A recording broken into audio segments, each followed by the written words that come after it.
मोर मु आपण मानक पैसा देखा कौन भिडियो को देखला जानीपारे तो समस्ते आम मैंने सुन दीदी मु काकू बाहर आज मार्केटिंग करने तो जेहेतु सरस्वती पूजा सका सका आम पूजा सारदे तापर आम मन को गोटे बुद्धि आसला जे संध्या बेले गोटे समस्ते मिसी गोटे प्रोग्राम करवा तो सब पैसा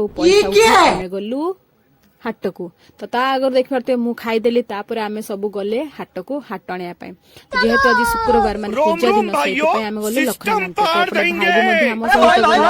भाई भाई मु काकू गले आनते मार्केट तो देखी पारे एबे आम आसुचे पुल उपरे कारण लखनाथ पुल सेपटे ना तो फाइनाली आम जाई पहुंची गले हाटरे बाप बाप की सुखा गंध तो जहाँ भी हाट बहुत बढ़िया जिनस देखा मिलला जहाँके येलो कलर कोबी तो आपण मैंने देखते कि नहीं शेयर कमेंट रे कहबे मु तो फास्ट टाइम पे आज आसी नथिला तापर आमे खाइलु 12 भाजा खाई आमे आसलु घर को एपटे भाई भी 12 भाजा खाउची 12 भाजा किस खाउचू 12 भाजा ई मां मते टिके दे टेस्टी है जी किस खाउचू कान है बे 12 भाजा टेस्टी बापा खाई आई दीदी सुन दीदी के खाई बापा सुन दीदी के खाई जा हाय रे दुकान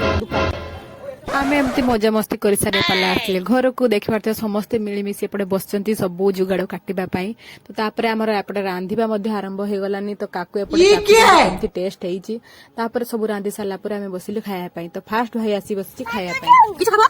भात आउ किछ खाबो आगे खाबो भात आगे खाबो एपटे भात एवं तरकारी सब हो सारी भाई एपटे कौन खाया पचार से कौन चिची खाब तो तापर देख पारे मम्मी काकी एपटे समस्त को बाड़ी दौरान मु समस्त मिसी खाईदे बसवा लास्ट आम तो जेहेतु समस्त खाई सारे आम एपटे बसगले खायापाई खाई सारा भिडियो टी एंड करवा ये केमती भिडियो शेयर कमेंट रे कहिबे।